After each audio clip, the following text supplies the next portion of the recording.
my name is Betsy Margaret Crone, and I was born in 1945, a week after Franklin Delano Roosevelt died. Uh-huh. And the story, true or not true, is that my mother was so upset that I was born a month early because she was so upset about Roosevelt's death. I can Who knows see if that. that's really true, but it makes a good story. And I was born in Baltimore, Maryland. Great. Um, so tell me briefly what your life was like as a child and before you knew about the women's movement. I grew up in Baltimore. I was always interested in history and politics. We came to Washington a lot when I was a kid, going to the National Archives and the Smithsonian and all the museums. Um, and and my parents weren't particularly involved in politics. Um, our congressman lived a block away, so I knew him. I knew I knew him, I don't know, personally, but I was a kid on the block. He kind of probably knew who I was. Um, but I was just always interested in politics, and I had a good friend whose father was, this is Baltimore in the 1960s, so I had a good friend whose father was part of probably a pretty low level person in the political machine. And I remember once going to a ward political meeting, and I spoke up, and I was told never to come back again because I guess I wasn't supposed to speak up. Um, Oh dear.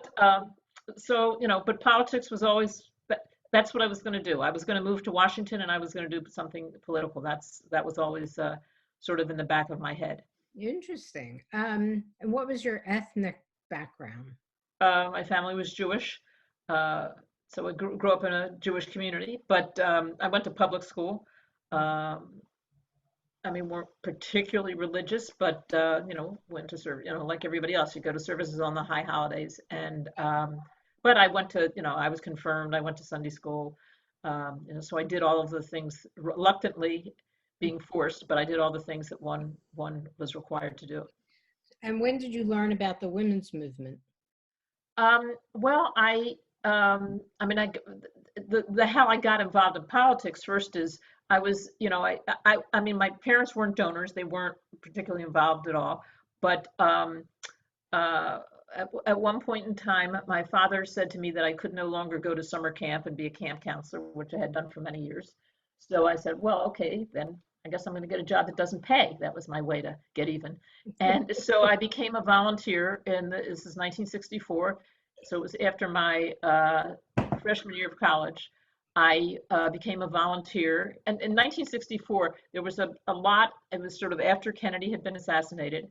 And I was Kennedy was president while I was in high school. And that was uh, I think I always look back and think that's really important because I paid a lot of attention to what was going on. And I even think in these times, I wonder how kids pay attention to what kind of role model they have, and it's pretty disturbing to me. But so I paid attention. I knew, I kind of followed it. I followed politics and we had classes in it in high school, and so I followed a little. And then so in 1964, there was a whole slew of young men who had been in the Kennedy administration at different jobs. And once he was assassinated, sadly, they sought elective office. So Joe Tidings was one of those people. Had been, I think, an assistant or assistant attorney, Maryland State Attorney, or something that was a federal appointment. So I volunteered in his campaign, and I didn't know you weren't supposed to go every day. My father drove me downtown, 9 o'clock in the morning, and I went home with him at 5 o'clock at night. And so I was there every day. And I just thought that's what you're supposed to do. I didn't know that was unusual. And the reward for coming every day, 1964, was I got there were a couple of people that got to go to the Democratic convention in Atlantic City. And I should say that even at that point, the person who was in charge of sort of the volunteer interns was a woman, and she was very supportive. Uh, uh, and she's a feminist, and she's gone on to do lots of things in Maryland. But she was very supportive of the volunteers and the interns. So we got to go to Atlantic City, which was just it was probably the most exciting thing I've ever done. I mean, I'll never forget the convention. The 1964 convention was meaningful, at least to me, for two things. One, the Mississippi Freedom Democratic Party was not seated at the convention, and so they were outside on the boardwalk, sort of protesting. So I remember that. And then I was called a Johnson girl. We got these little red, white, and blue uniforms. I even have it sort of on the side here on my desk. I've saved it forever. And so we got to go to the convention. And so we sat in, the absolute worst seats as far away as you could be from anything. And that convention is one of the high points of that convention that's often mentioned is Bobby Kennedy introduced a film about John Kennedy. And it was, I mean, people stood and clapped and cried for her, half an hour. And I mean, I'll never forget that. It was just a sort of, I'm 19 years old, and it was just a kind of incredible, memorable thing. So my reward was I got to go to the convention. And then the next year, he was elected in November. And the next year, I got to work in his office. I always used to joke I was the only Joe person Tiding's office. in Tiding's Senate office. So he was United States Senator. I worked in his Senate office in the summer after my sophomore year in college. And I always used to joke that I was the only intern in the office whose father wasn't a major donor to the campaign. But I didn't know the system, so I'd been a loyal worker, and so I got invited to be an intern, and that was thrilling. That was just really exciting. There were lots of things going on in the Senate in 1965. I mean, these were all these were the 66, 64, 65. These are the civil rights bills. This is one man, one vote, Baker versus Carr. These were very, sort of lots of consequential things were happening. And a big freshman class of Democrats in the Senate was elected in 1964. Household names. That's when Bobby Kennedy was elected, Walter Mondale was elected, George McGovern. So there was a whole spirit about it. And that, I found that sort of very exciting.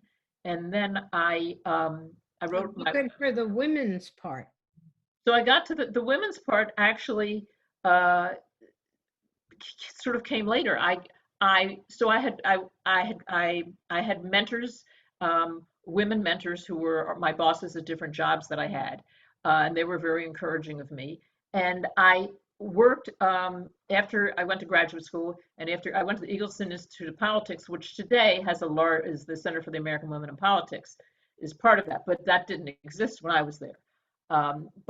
But I did go there and learned about the program focused on campaigns and politics. It was a much more practical politics kind of thing. Then after I graduated, I worked for someone named Matt Reese, who was the original, one of the first and the original Democratic political consultants, who had also been very much tied to the Kennedys. And I became a fundraiser for Matt only completely by accident, because I'd gone to graduate school, so I knew statistics because we had studied statistics. And they needed somebody to raise money, and they wanted a fundraiser. Matt was, if nothing but a good businessman. And he looked at people, he wanted to work for some women, and but they couldn't afford to hire him because they didn't have any money. And I happened to know a couple of the women from other things that I had done from graduate school and other activities. So I went and worked in a couple of these women's campaigns.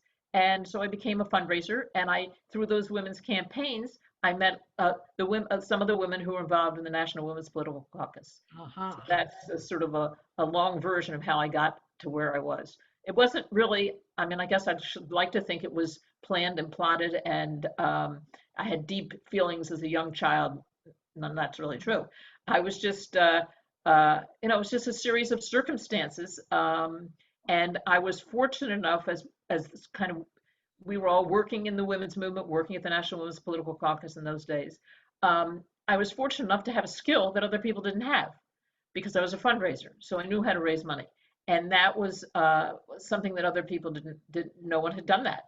And it was before fundraising became a profession, really. It was before people went to graduate school in development. It's obviously before computers and everything. But so I had a unique skill, and it wasn't. I was a fundraiser because I had learned the techniques I wasn't a fundraiser who had wealthy friends that I went to and raised money from. I was what I call a peer. That's what I call a peer group fundraiser who goes to their, they're the bundlers for the presidential campaigns. I, in fact, wasn't I'm what I call a technical fundraiser. So I know the strategy, I know the techniques, I know how to measure it, I know how to count it, and that's kind of what my skill hopefully was, and came in extremely useful. And then so I worked for the caucus, and then I was a consultant. I never worked as a staff person for any of these groups, so it was sort of I was, guess, a little ahead of the times in that I had sort of, I guess today we would call this the gig economy.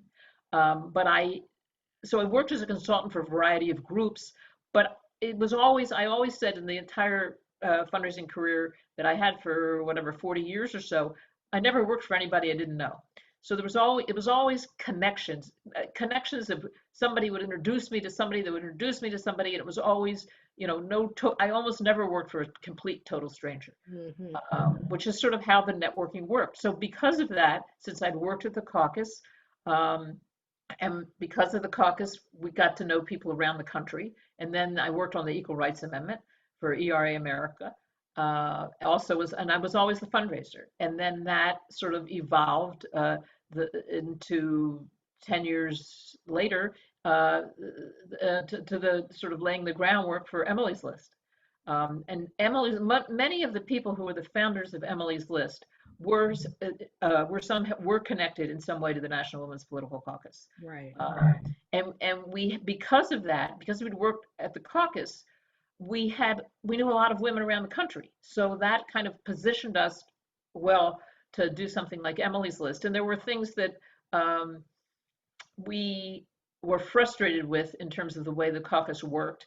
And so we decided there was probably another way to do this. Plus, the caucus was not really interested in kind of into Emily's List. Was our concern was there weren't women in elected office. I mean, that was our problem. And so we had to figure out how to solve that problem. And the problem was money became the problem. Women were running for office in low numbers at that point, but women couldn't raise money. It was the conventional wisdom was that women couldn't raise money. The good old boys were not going to support the women because they couldn't raise money, and it became a vicious cycle. And Emily's List, which was founded in 1985, was created to try to figure out how to solve that problem. My background and my interest had always been electoral politics, so the caucus fit in with that. And again, I'm certainly because it was a women's organization, I had much more opportunity, I think, as a woman. I think if I had gone to other places, I wouldn't have had as much opportunity. But that's not to say, I mean, I certainly worked for something called the Democratic Study Group on Capitol Hill as a fundraiser. I did stuff on and off at the DNC as a fundraiser, doing not really big things, but some things. And that was obviously because of Matt Reese, because he had the connections there. But I didn't go to the caucus because I didn't go to the caucus in all honesty because I had a driving mission growing up that I really wanted to advance women's rights. I probably didn't even know what women's rights were growing up. And I probably really wasn't aware enough to realize that, oh, there weren't any women in these places. I mean, when I worked on the Hill, since we had all been interns and had this fabulous person who was in charge of us, Joanne Orlinsky, the interns were pretty well split between girls and boys. I mean, we were girls and boys at that time. So it wasn't, I never really, I never really had any, I mean, there is one story I always tell about how sort of I realized being a woman put me at a disadvantage, which was, I'm not sure, I mean, I can go into that. I applied to graduate school. At a prestigious program. And I got accepted and I got a fellowship and I was all excited. And then they told me that I would be the first woman in the program. So I was very sophisticated and smart. So I didn't go because I thought that women didn't like it. Because how can I be the first woman?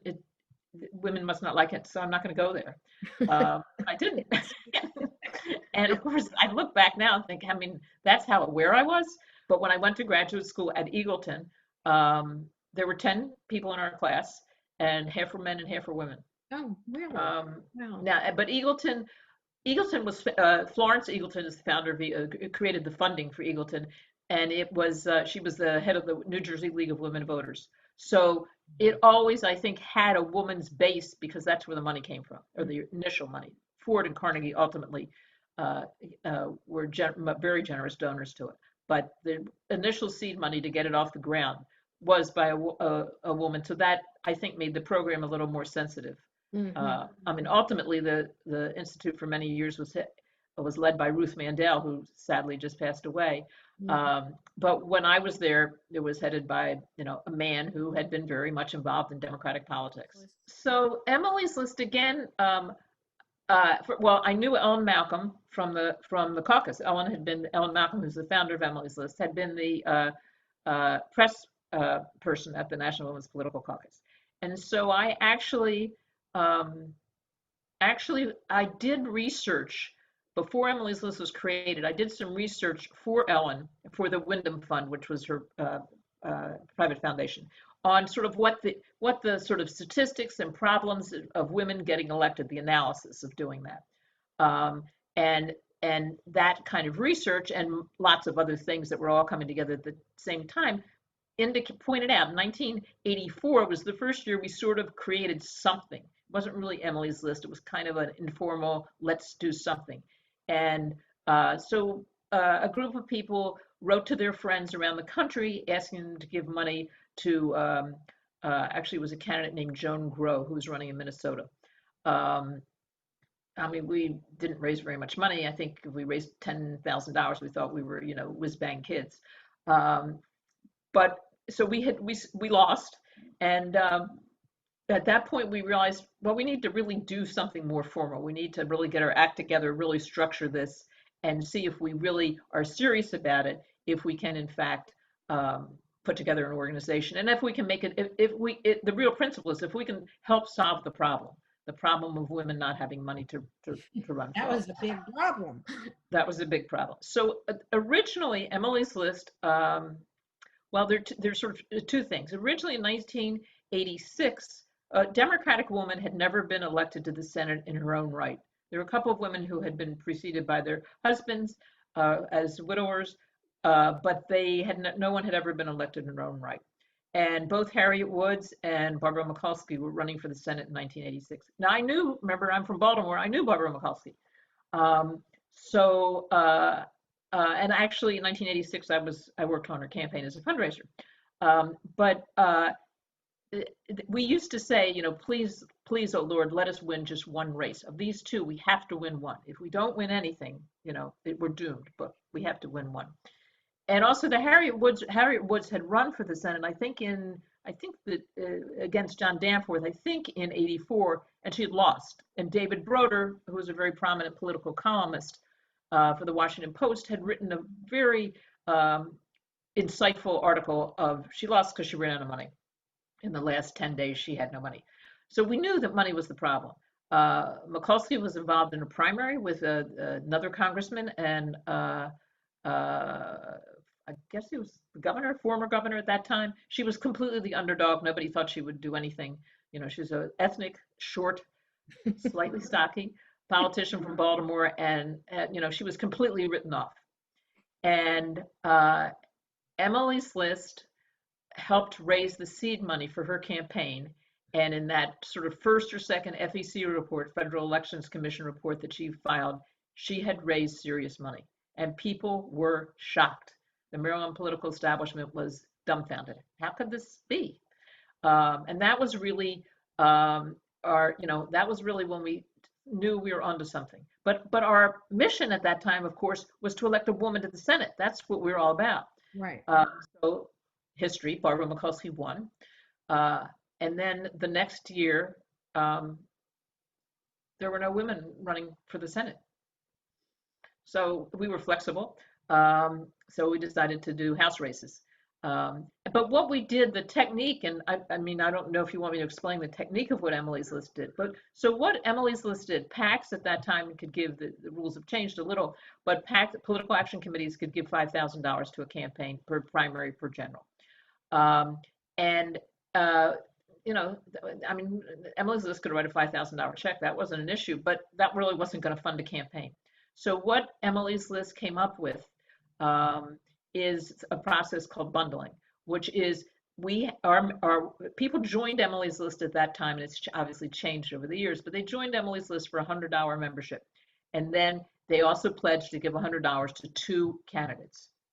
We only had two in 1986, but they pledged to give $100 to each candidate. Now, of course, not everyone did, but certainly most did. And they didn't, and some people gave more than $100. And it was very purposeful that, today $100 doesn't sound like a lot. At that point, it wasn't a huge amount of money, but it was a real commitment. And we purposely didn't make the threshold $25 because we wanted to really be apart from some of the other groups, and really wanted to be single focused on what we were doing. So people basically made a $300 commitment. And I mean, we thought we were smart. I think we had 300 or 400 people the first cycle. And some political action committees also gave us money. Some labor unions and some other Democratic political candidates gave us money. So what people did that was different was that people made a contribution to Emily's List to become a member, but they also made contributions to the candidates directly. So they made the contribution directly to Barbara Mikulski for Senate or Harriet Woods for Senate. And what that did, they wrote those checks and they sent it back to Emily's List, and what we called bundled. We put them together and sent them deposited them, sent them to the campaigns, and that enabled us to raise a lot more money for these candidates than the limit, because it wasn't Emily's List as a PAC that was giving money. It was individual donors that were contributing directly to the candidates. Mm-hmm. And again, today that doesn't sound revolutionary, but at that point, people didn't give money to candidates that weren't in their state.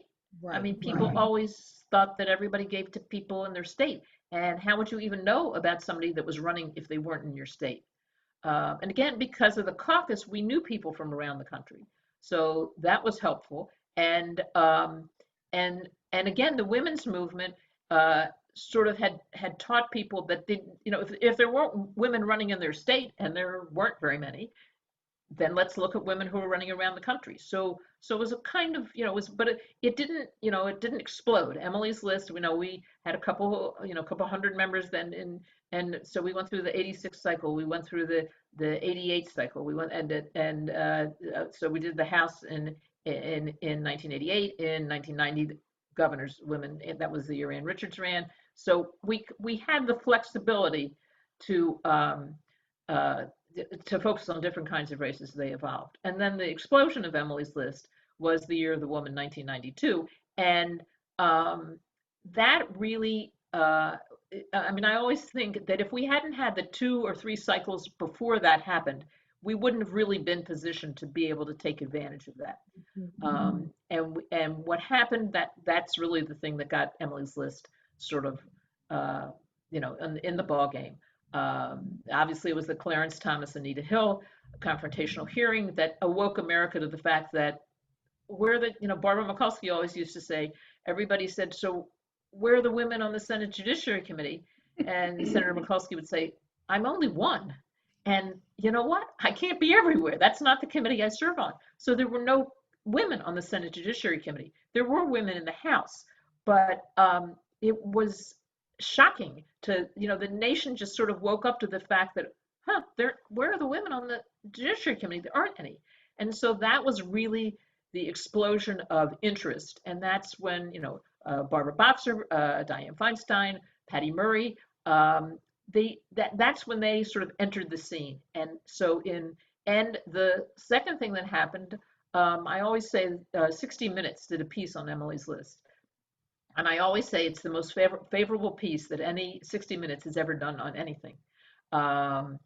They followed us, they followed Ellen Malcolm all over the country, talking to recruiting members for Emily's List. And they did an incredibly thorough, favorable job of explaining what we did. And the day after that aired, we went from like 3,000 members to 10,000 members. Wow. Overnight. So it was, and one of my favorite stories about that is remember, no internet, no computers. And we knew they were going to do a story, and we had plotted that we had letters sort of positioned actually around the country, and we were going to drop them in the mail right at the 60 minutes if the 60 minutes interview was favorable, because of course we didn't know. It was favorable, boom. And then I'll never forget the next day, the Monday after 60 minutes, the phones are ringing off the hook. We had extra people in the office to answer the phones. We'd gotten additional phone lines and everything to try to deal with it all. And at the end of the day, this is a long time ago, a telephone operator called the office and said, "I've been getting calls all day for people wanting to know the phone number of Emily's List. What is Emily's List?" So that's when we knew we had struck a chord. You know what we didn't hit on? What the criteria are or is for taking a woman as a candidate on Emily's List. You have to be a pro-choice Democratic woman, Okay. and it had to be a viable campaign. So they had to have some ability to raise money. They had to have something that told us that it wasn't just a fruitless venture. But we'd come from the National Women's Political Caucus, where we spent a lot of time arguing about a lot of different issues. Issues aren't an issue with Emily's List. It's about electability, and you have to be pro-choice Democratic. Out of that, we don't get Emily's List didn't get involved in issues. There's another classic story. We had a candidate questionnaire. And somebody wrote, several people who were very well-established policy women, many of whom you know, wrote the questionnaire, and it was very serious and very detailed on all wide range of issues and what the candidate felt like. And I remember Ellen came and looked at the questionnaire and said, "It's not a test. The goal is not to flunk this. It's not supposed to be hard questions. We want information about the candidate so we can send that to our members, but it's not a screening test. It's not a criteria. You don't have to pass this test." So Emily's List did not get involved in issues except for choice. That was the sort of the bedrock of who we were. Mm-hmm. Emily's List stands for early money is like yeast. And then the second half of that is it makes the dough rise. And the colors of Emily's List, and that's, you can see that back on my wall, are red and yellow. And for people who bake, those were the colors of the Fleischmann's yeast packet. Ah, So that's all our inside joke. what kind of things did you look at to see if a candidate was viable? Mostly if they had any ability to raise money. We talked to the political players, but again, the political players mostly were men, and a woman running, forget it. So it was, so we talked, we didn't go to the regular establishment Democratic political players because they were too dismissive. So we went to, again, because we knew so many people from having worked at the caucus, we went primarily to women political people in the state, and to try to figure out if they were a viable candidate. And, and the candidates would come in for interviews, and we'd meet with them. And again, it wasn't a hard question, how do you feel on these issues? It was really much more a sense of, how are you as a communicator? And then Emily's List, obviously, in addition, Emily's List obviously started out raising money for candidates, but certainly early on, right away, we knew that we had to do more than raise money, because we had to work with the candidates to make sure that they had successful campaigns. So to think of Emily's List just as a fundraising mechanism is really not accurate, because it really is a sort of a full services campaign consulting opportunity. So we helped candidates with everything. And again, as Emily's List has evolved over the 35 years, the involvement has expanded greatly. The laws have changed greatly. But we trained candidates. We worked with them on how to talk about issues. How to raise money themselves. We trained their huge training programs of their staffs. So we trained fundraisers. We trained press people. We trained issue people. So there's an enormous amount of training of staff so that people Wow. learn how to do these tasks. And again, a lot of that we had learned at the caucus. So we had some level of experience. Mm-hmm. And how large is it now, Emily's List? Well, the numbers, I just conveniently have them. So when Emily's List was started in 1985, there were 12 women, Democratic women in the House, and of course none in the Senate.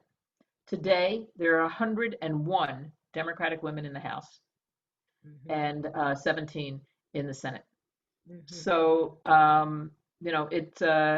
it has just exploded. I mean, it has grown cycle by cycle, and has gotten much more involved in women's vote is a big part of Emily's List now. We fo- uh, we focus certainly on lower races, state legislative races what we call up and down the ticket. So and any statewide races, legislative races, mayor's races, um, you know, it's really across the board, and there's an enormous amount of training that goes on.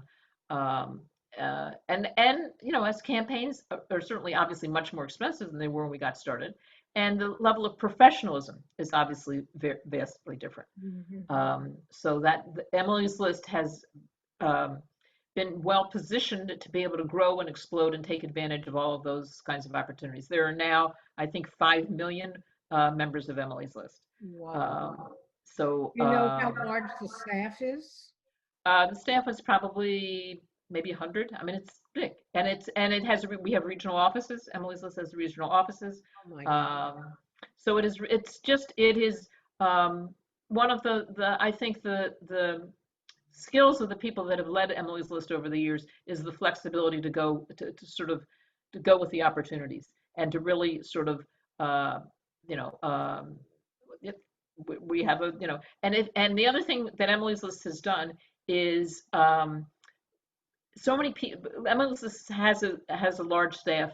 It's a very, I think, attractive place for people to work, and it's become a terrific training ground for women and men, because men are on the staff too, but primarily for women, it's become a fabulous training ground to then go off and run other campaigns. Biden campaign, if you look at the women that are running the Biden campaign, many of them were staffers at Emily's List. If you look at the DNC, the DCCC, the DSCC, all the Democratic Party organisms, many of the women on the staffs, and again, some of the men have, cut their teeth initially at Emily's List. So it's become a fabulous network and training ground, and which is, so it's really, we've stretched our tentacles all through the system, which is really, kind of amazing. I mean, it's just, I always say, when I look back on those early days, I always say, we're smart, but we're not geniuses. I mean, how come nobody else thought about this? Nobody else figured this out. I mean, now obviously it's not so unusual what Emily's List does, but at the time it was very unusual. We were at the right time at the right place. We had people that had some level of experience, but we were young, and we kind of were willing and flexible to try things. And we need those pro-choice Democratic women wherever we can put them. That's right. That's right. It's fabulous. I worked for Emily's List as a consultant for probably about 20 years. I'm not involved I'm involved as a volunteer, but I'm not involved as a consultant anymore. And I've gone on after Emily's List. I've worked for many other organizations. I've worked for the Women's Legal Defense Fund, which is now the National Partnership for Women and Families, ERA America. I've worked for many Democratic women candidates over the years. I worked for the National Women's Education Fund, which was a big training program in the early 80s. So I've worked for, if you kind of look, I have the list of all the things I've worked for. I've worked for virtually many women candidates. I've worked for probably every Democratic entity in Washington. I've worked for many progressive organizations, for labor unions, for public policy, equal justice, pro bono legal services organizations. So I've been very fortunate to take the opportunities and the skills that I developed at Emily's List and been able to expand that to a whole wide range of other things. For probably 30 years, I worked for the DC Bar Pro Bono Center that raises the money for the pro bono activities of the District of Columbia Bar, which is like the second largest bar in the country. So I've done a lot of, and I've done a lot of other things that are all spin-offs of connections again that I've made over the years. So, what would you say the women's movement meant for your life? Well, I think it gave me enormous opportunities. It enabled me to meet wonderful people. I've enabled me to work with wonderful people and to work on issues that I cared about. I mean, not have gone in having a deep sense of the issues, but obviously I cared about them, and my issue involvement has expanded because of that. But I think it it it really shaped my life. I think the in thinking about this and thinking about preparing for this interview, I think that something that kind of gets lost in all of this is if we're sort of, so we're, at least I was growing up in the 60s, entered the workforce in the late 60s, early 70s. There weren't a lot of role models for us. So, like, I mean, people often say to me, well, why didn't you go to law school? Well, first of all, women didn't go to law school. I didn't know anybody that went to law school. And my father actually had gone to law school and never became an attorney. So that was clearly not something I was ever going to do. So there are no role models of what professional women were doing. Um, I didn't know any. I mean, I always tell this story. I had one sort of distant relative who was the sister of my father's sister's husband. So I don't know what she's sort of like, not really an aunt, but whatever. And she was the only professional woman I know. She worked for the headed the Department of Social Services in Maryland or in Baltimore, and then I think probably for the state. She may not have headed it for the state, but she headed it for the city. She was the only professional woman I knew, and I would go to family gatherings, and her name was Esther Lazarus, and I don't know, I sort of would talk to her, and I found her so interesting and fascinating, and I described this to my brother, who's a couple of years older than I am. He doesn't have a clue what I'm talking about. He kind of vaguely remembers that maybe she was there. I mean, kind of, sort of, but he doesn't really remember her at all, doesn't know her. I'm like, how? She's the only person I knew that was a professional woman. And, didn't mean anything to him.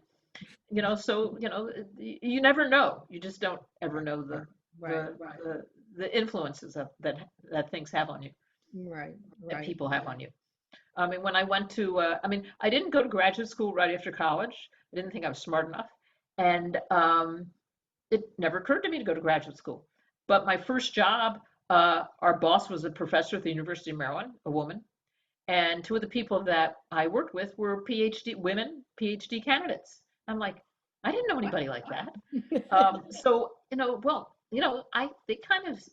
don't know that I'm that much dumber than they are. And my boss, really, Jean Spencer, was just a wonderful person. And she said, well, go to graduate school. You have to go to graduate school. I'm like, really? So I did, once I sort of got my first job, I did have some role models. Um, so that was, and I think it's hard to envision if you don't, if you don't see people that are doing things, it's hard to envision how that will impact on you. I mean, my mother,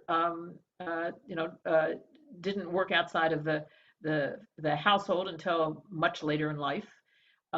So, I didn't really know any people who were working women. I guess the other thing to talk about is one of the things, I mean, just this is probably more my personality, but I always considered myself, and I think I am, a behind the scenes person. I'm not a person that's up front. I'm never going to run for office. That's not anything I ever wanted to do. But my personality and kind of sense of who I am is I'm much more comfortable being a behind the scenes person, and empowering other people. Hmm. And you apparently did quite a lot of that. So I thank Well, you for that.